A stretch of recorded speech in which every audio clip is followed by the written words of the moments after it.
Shalom, puji Tuhan, kita bersyukur ada lagi di hari ini. Mari kita sambut dengan merenungkan firman Tuhan, kita berdoa.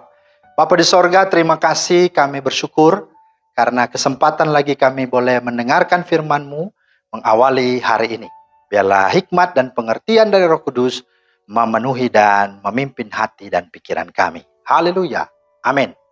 Bapak Ibu, firman Tuhan kita terambil di dalam Yakobus pasal 2 ayat 1. Saudara-saudaraku, sebagai orang yang beriman kepada Yesus Kristus, Tuhan kita yang mulia, janganlah iman itu kamu amalkan dengan memandang muka. Itulah firman Tuhan yang menjadi dasar renungan kita pada hari ini. Nah, tema kita hari ini adalah jangan memandang muka dan uang. Nah, Bapak Ibu, satu ketika ada seorang pendeta yang berkhotbah dan luar biasa. Begitu dia selesai berkhotbah, datanglah seorang ibu yang sudah renta, sudah tua, mendekatinya dan berkata, "Pak Pendeta, saya minggu depan itu ada acara, dan saya mau mengundang Pak Pendeta untuk bisa berkhotbah." Apa yang terjadi? Pak Pendeta berkata, "Waduh, mohon maaf, Ibu, saya sudah punya kegiatan dan saya sudah ada pelayanan." Karena Pak Pendeta lihat ibu ini, wah, tua, renta, nggak ada yang dia lihat menguntungkan baginya. Nah, tapi setelah dia menyampaikan itu, ibu ini berkata, "Oh, baiklah, nanti kali berikut ya Pak Pendeta." Iya. Akhirnya mereka makan siang beramah-tamah dan dia menyumpahi ada seorang bapak dan berkata bahwa ibu yang ada di sana itu jangan lihat dia begitu-begitu, justru dia yang mensponsori kegiatan kita pada hari ini. Dia orang yang lumayan ada loh.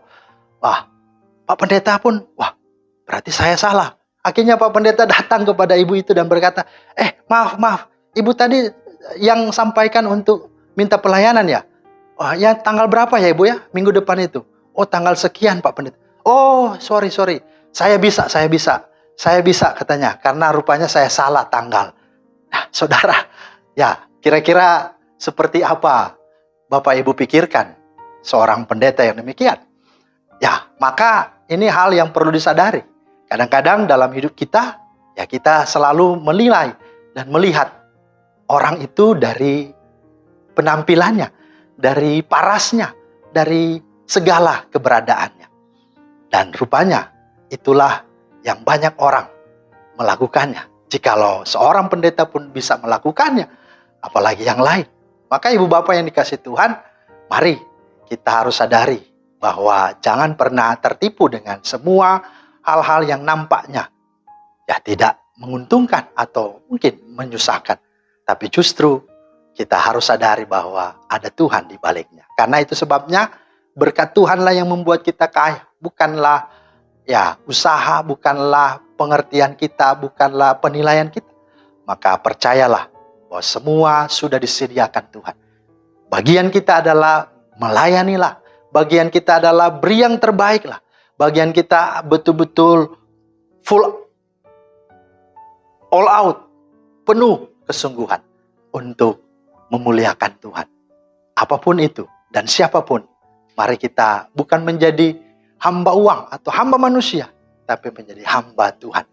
Apapun kerja kita, profesi kita, biarlah kita melakukan sebagaimana Kolose 3 ayat 23. Perbuatlah dengan segenap hatimu segala sesuatu seperti untuk Tuhan dan bukan untuk manusia. Kalau untuk manusia yang kita lihat saja, kita berani untuk menolak dan tidak setia, apalagi kepada Tuhan yang tidak kita lihat. Karena itu ujian dan tantangan kita. Mari kita tetap setia di tengah apapun keadaan kita. Termasuk orang-orang yang mungkin buat kita beban, membuat kita susah, membuat kita tidak menguntungkan. Tapi lihatlah, di balik itu ada Tuhan yang berpihak, yang membela, dan yang akan membalas kebaikan dan perbuatan-perbuatan kita kepada orang-orang yang hina, orang-orang terhina, orang-orang yang susah. Kiranya Tuhan menolong, memampukan kita untuk bisa hidup, tidak memandang muka apalagi uang, tetapi memandang Tuhan dan jiwa yang berharga untuk dibawa kepadanya. Amin. Terima kasih Tuhan atas firman-Mu. Kami bersyukur, kami rindu supaya Tuhan menolong kami, supaya kami sungguh menjadi pribadi, menjadi hamba Tuhan, menjadi murid Tuhan, menjadi orang-orang yang tidak hanya percaya pada Tuhan, tetapi Tuhan pun percaya karena kami dapat dipercayai. Sehingga hidup kami sungguh boleh mengalami berkat-berkat yang sungguh Tuhan sediakan. Tidak melalui orang itu, tapi melalui siapa saja, karena Tuhan sumber segala berkat. Di dalam nama Tuhan Yesus kami berdoa. Amin. Demikianlah firman Tuhan hari ini. Mari jemaat, mari kita semua jangan hidup memandang muka apalagi uang, tapi hiduplah dengan memandang kepada Tuhan dan andalkanlah Dia. Amin. Tuhan Yesus memberkati. Shalom.